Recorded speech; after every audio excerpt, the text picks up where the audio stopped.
بسم الله الرحمن الرحيم. ياسين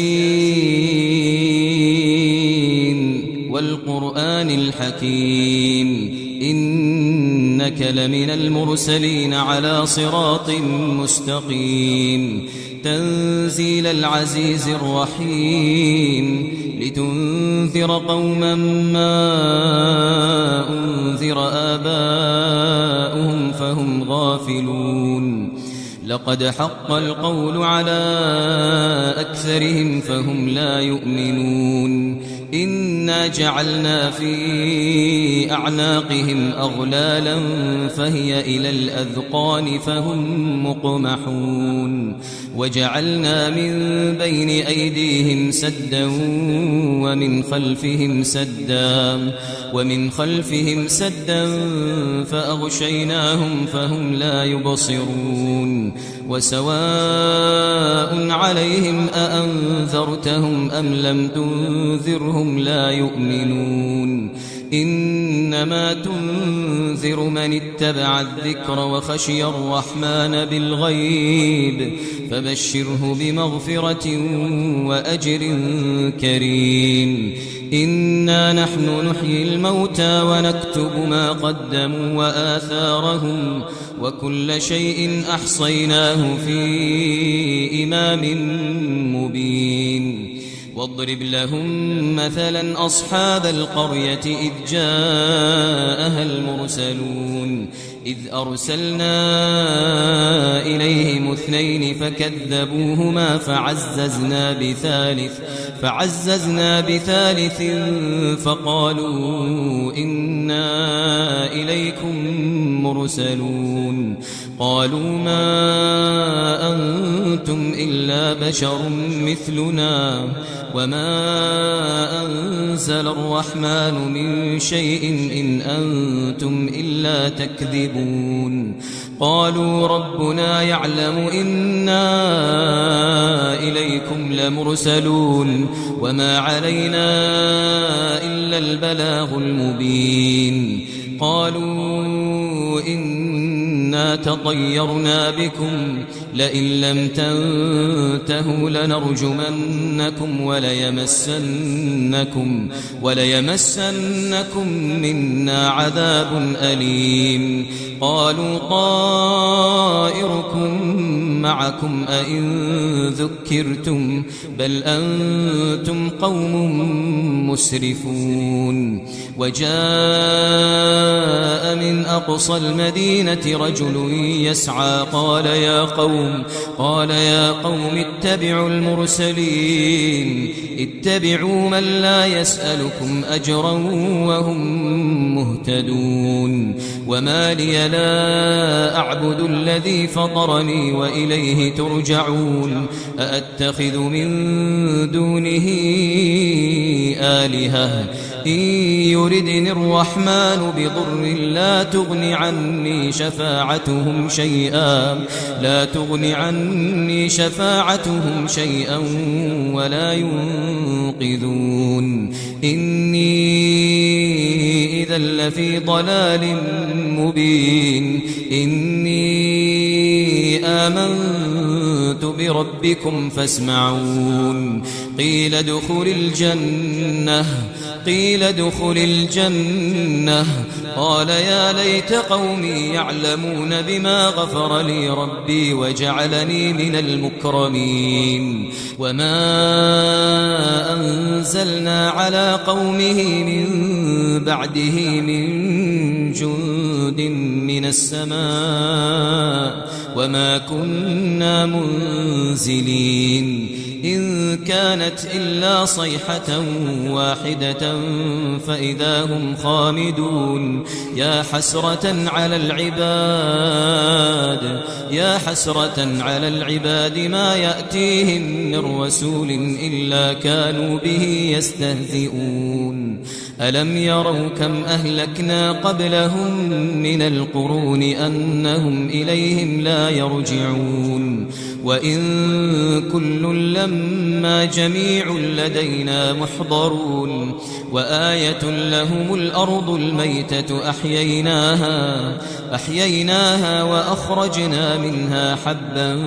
فمنه يأكلون وجعلنا فيها جنات من نخيل وأعناب وفجرنا فيها من العيون ليأكلوا من ثمره وما عملته أيديهم أفلا يشكرون سبحان الذي خلق الأزواج كلها مما تنبت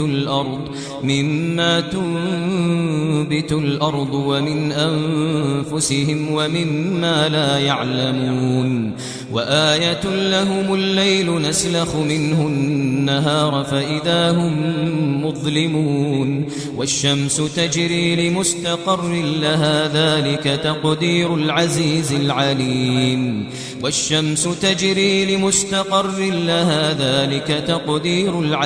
العليم والقمر قدرناه منازل حتى عاد كالعرجون القديم لا الشمس ينبغي لها أن تدرك القمر ولا الليل سابق النهار وكل في فلك يسبحون وآية لهم أنا حملنا ذريتهم في الفلك المشحون وخلقنا لهم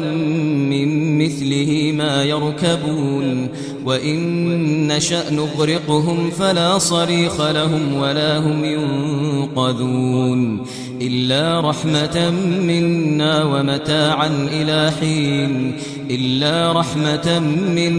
ومتاعا إلى حين وإذا قيل لهم اتقوا ما بين أيديكم وما خلفكم لعلكم ترحمون وما تأتيهم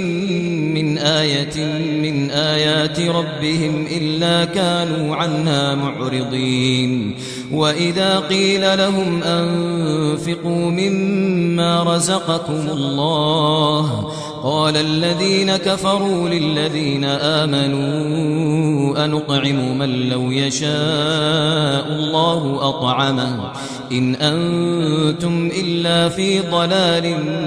مبين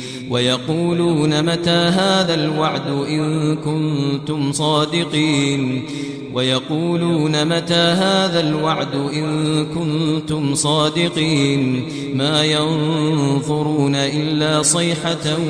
واحدة تأخذهم وهم يخصمون فلا يستطيعون توصية ولا إلى أهلهم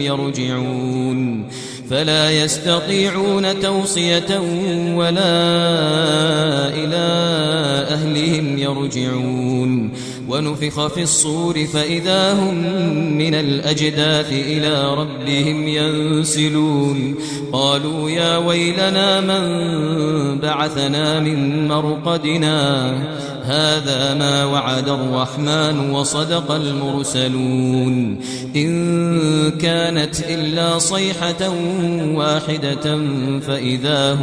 فإذا هم جميع لدينا محضرون فاليوم لا تظلم نفس شيئا ولا تجزون إلا ما كنتم تعملون إن أصحاب الجنة اليوم في شغل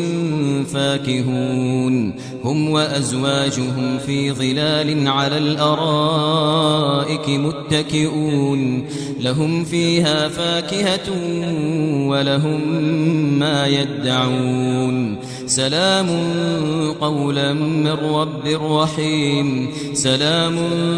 قولا من رب رحيم وامتازوا اليوم أيها المجرمون ألم أعهد إليكم يا بني آدم ألا تعبدوا الشيطان إنه لكم عدو مبين وأن اعبدوني هذا صراط مستقيم ولقد أضل منكم جبلا كثيرا أفلم تكونوا تعقلون ولقد أضل منكم جبلا كثيرا أفلم تكونوا تعقلون هذه جهنم التي كنتم توعدون اصلوها اليوم بما كنتم تكفرون اليوم نختم على أفواههم وتكلمنا أيديهم وتشهد أرجلهم بما كانوا يكسبون ولو نشاء لطمسنا على أعينهم فاستبقوا الصراط فأنى يبصرون ولو نشاء لمسخناهم على مكانتهم فما استطاعوا مضيا ولا يرجعون ومن نعمره ننكسه في الخلق أفلا يعقلون وما علمناه الشعر وما ينبغي له إن هو إلا ذكر وقرآن مبين إن هو إلا ذكر وقرآن مبين لينذر من كان حيا ويحق القول على الكافرين أولم يروا أنا خلقنا لهم مما عملت أيدينا أنعاما فهم لها مالكون وذللناها لهم فمنها ركوبهم ومنها يأكلون ولهم فيها منافع ومشارب أفلا يشكرون واتخذوا من دون الله آلهة لعلهم ينصرون لا يستطيعون نصرهم وهم لهم جند محضرون فلا يحزنك قولهم إنا نعلم ما يسرون وما يعلنون أولم ير الإنسان أنا خلقناه من نطفة فإذا هو خصيم مبين وضرب لنا مثلا ونسي خلقه قال من يحيي العظام وهي رميم قل يحييها الذي أنشأها أول مرة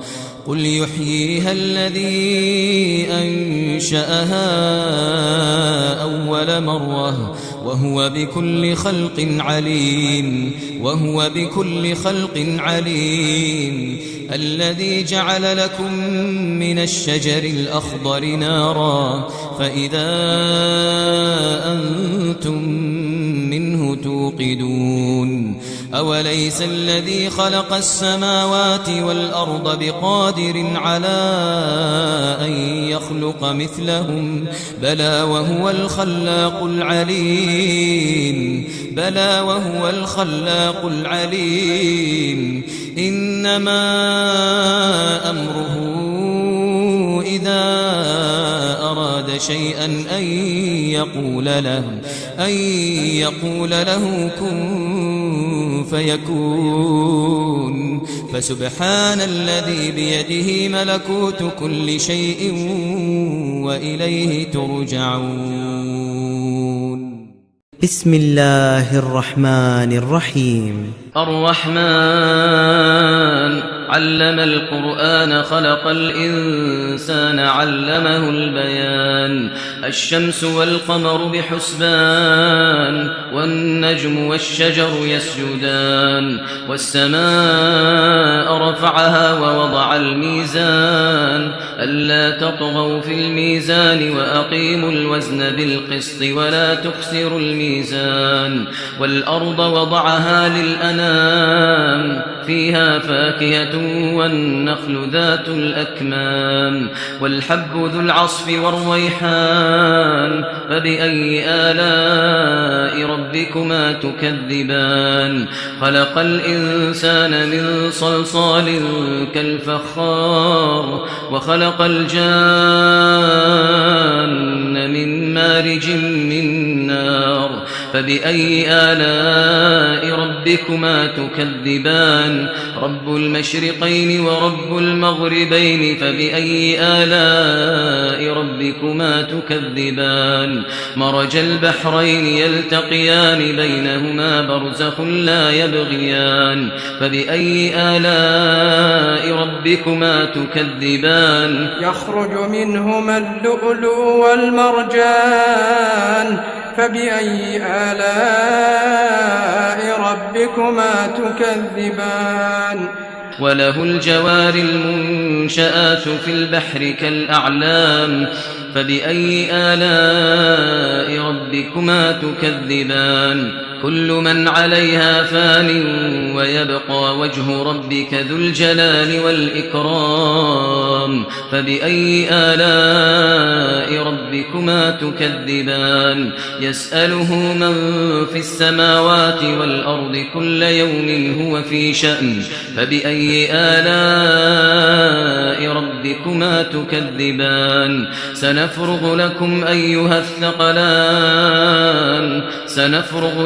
أيها الثقلان فبأي آلاء ربكما تكذبان يا معشر الجن والإنس إن استطعتم أن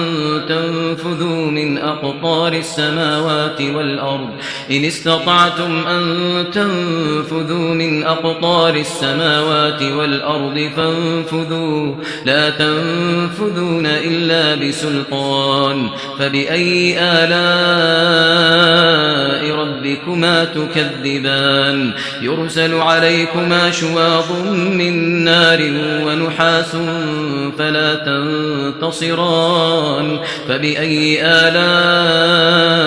ربكما تكذبان فإذا انشقت السماء فكانت وردة كالدهان فبأي آلاء ربكما تكذبان فيومئذ لا يسأل عن ذنبه إنس ولا جان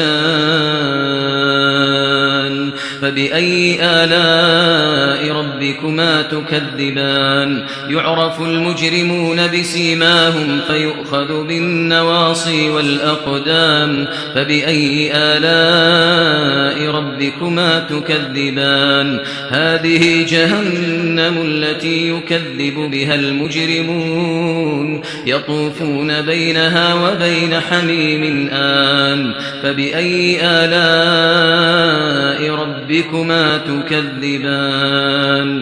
ولمن خاف مقام ربه جنتان فبأي آلاء ربكما تكذبان ذواتا أفنان فبأي آلاء ربكما تكذبان فيهما عينان تجريان فبأي آلاء ربكما تكذبان فيهما من كل فاكهة زوجان فبأي آلاء ربكما تكذبان متكئين على فرش بطائنها من استبرق وجنى الجنتين دان فبأي آلاء ربكما تكذبان فيهن قاصرات الطرف لم يطمثهن إنس قبلهم ولا جان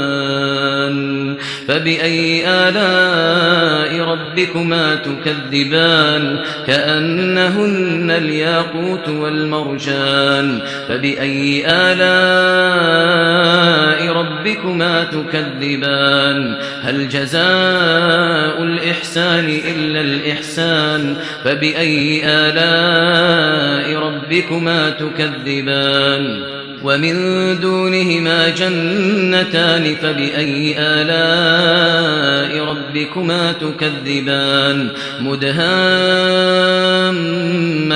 فبأي آلاء ربكما تكذبان فيهما عينان نضاختان فبأي آلاء ربكما تكذبان فيهما فاكهة ونخل ورمان فبأي آلاء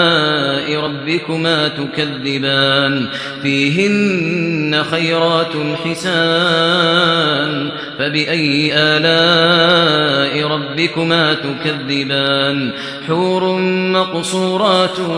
في الخيام فبأي آلاء ربكما تكذبان لم يطمثهن إنس قبلهم ولا جان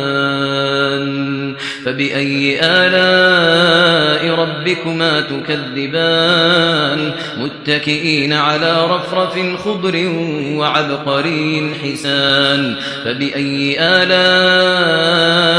ربكما تكذبان تبارك اسم ربك ذي الجلال والإكرام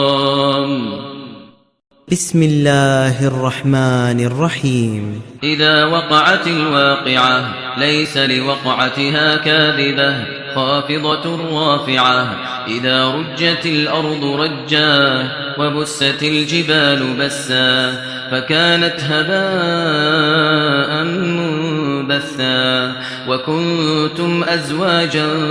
ثلاثة فأصحاب الميمنة ما أصحاب الميمنة وأصحاب المشأمة ما أصحاب المشأمة والسابقون السابقون أولئك المقربون في جنات النعيم ثلة من الأولين وقليل من الآخرين ثلة من الأولين وقليل من الآخرين على سرر موضونة متكئين عليها متقابلين يطوف عليهم ولدان مخلدون بأكواب وأباريق وكأس من معين لا يصدعون عنها ولا ينزفون وفاكهة مما يتخيرون ولحم طير مما يشتهون وحور عين كأمثال اللؤلؤ المكنون جزاء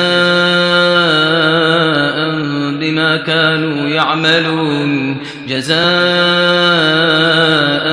بما كانوا يعملون لا يسمعون فيها لغوا ولا تأثيما إلا قيلا سلاما سلاما وأصحاب اليمين ما أصحاب اليمين في سدر مخضود وطلح منضود وظل ممدود وماء مسكوب وفاكهة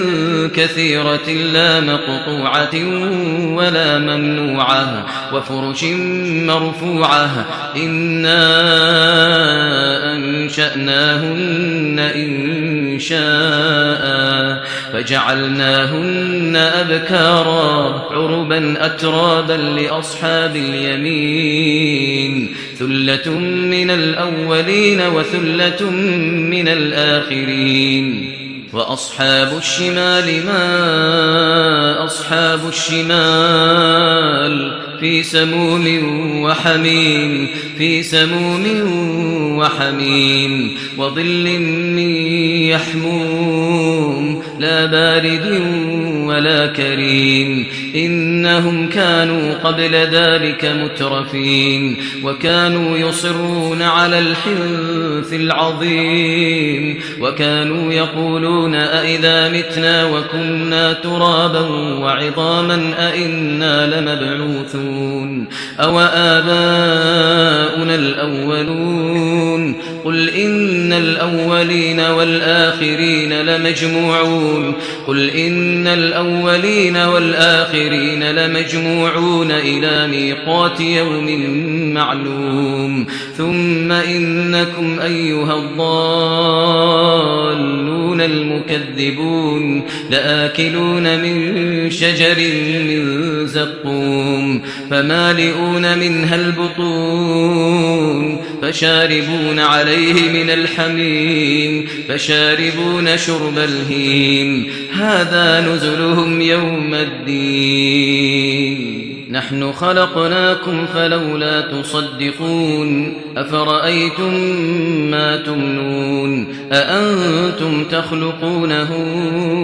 أم نحن الخالقون نحن قدرنا بينكم الموت وما نحن بمسبوقين على أن نبدل أمثالكم وننشئكم فيما لا تعلمون ولقد علمتم النشأة الأولى فلولا تذكرون أفرأيتم ما تحرثون أأنتم تزرعونه أم نحن الزارعون لو نشاء لجعلناه حطاما فظلتم تفكهون إنا لمغرمون بل نحن محرومون أفرأيتم الماء الذي تشربون أأنتم أنزلتموه من المزن أم نحن المنزلون لو نشاء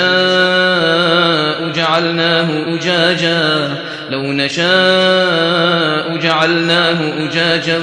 فلولا تشكرون أفرأيتم النار التي تورون أأنتم أنشأتم شجرتها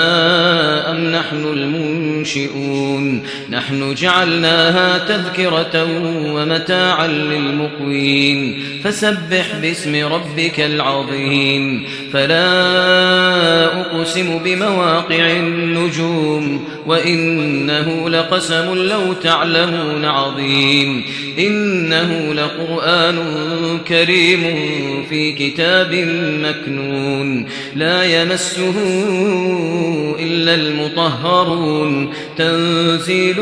من رب العالمين أفبهذا الحديث أنتم مدهنون وتجعلون رزقكم أنكم تكذبون فلولا إذا بلغت الحلقوم وأنتم حينئذ تنظرون ونحن أقرب إليه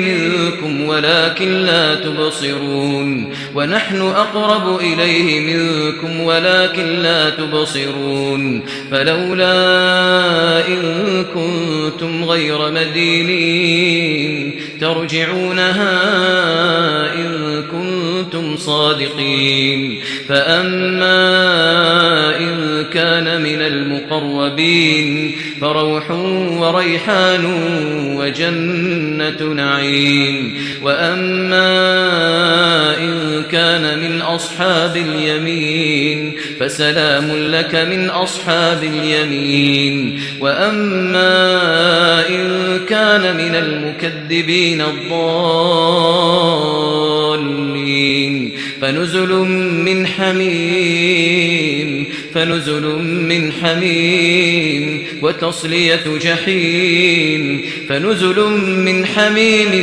وتصلية جحيم إن هذا لهو حق اليقين فسبح باسم ربك العظيم أعوذ بالله من الشيطان الرجيم بسم الله الرحمن الرحيم تبارك الذي بيده الملك وهو على كل شيء قدير الذي خلق الموت والحياة ليبلوكم أيكم أحسن عملا وهو العزيز الغفور الذي خلق 7 سماوات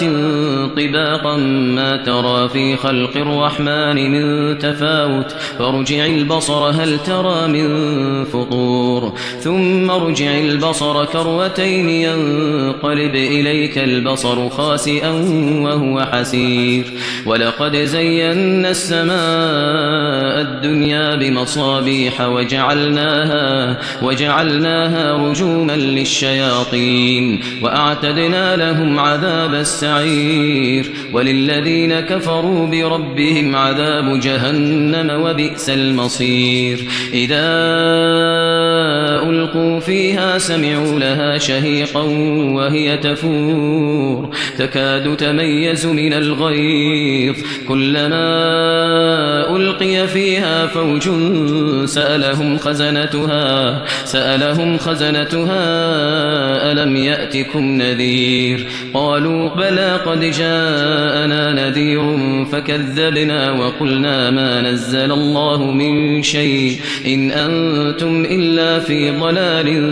كبير وقالوا لو كنا نسمع أو نعقل ما كنا في أصحاب السعير فاعترفوا بذنبهم فسحقا لأصحاب السعير إن الذين يخشون ربهم بالغيب لهم مغفرة وأجر كبير وأسروا قولكم أو اجهروا به إنه عليم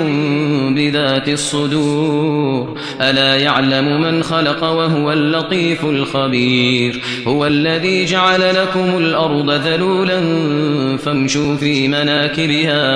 فامشوا في مناكبها وكلوا من رزقه وإليه النشور أأمنتم من في السماء أن يخسف بكم الأرض فإذا هي تمور أم أمنتم من في السماء أن يرسل عليكم حاصبا فستعلمون كيف نذير ولقد كذب الذين من قبلهم فكيف كان نكير أولم يروا إلى الطير فوقهم صافات ويقبضن ما يمسكهن إلا الرحمن إنه بكل شيء بصير أمن هذا الذي هو جند لكم ينصركم من دون الرحمن إن الكافرون إلا في غرور أمن هذا الذي يرزقكم إن أمسك رزقه بل لجوا في عتو ونفور أفمن يمشي مكبا على وجهه أهدى أمن يمشي سويا على صراط مستقيم قل هو الذي أنشأكم وجعل لكم السمع والأبصار والأفئدة قليلا ما تشكرون قل هو الذي ذرأكم في الأرض وإليه تحشرون ويقولون متى هذا الوعد إن كنتم صادقين قل إنما العلم عند الله وإنما أنا نذير مبين فلما رأوه زلفة سيئت وجوه الذين كفروا وقيل هذا الذي كنتم به تدعون قل أرأيتم إن أهلكني الله ومن معي أو رحمنا فمن يجير الكافرين من عذاب أليم قل هو الرحمن آمنا به وعليه توكلنا فستعلمون من هو في ضلال مبين قل أرأيتم إن أصبح ماؤكم غورا فمن يأتيكم بماء معين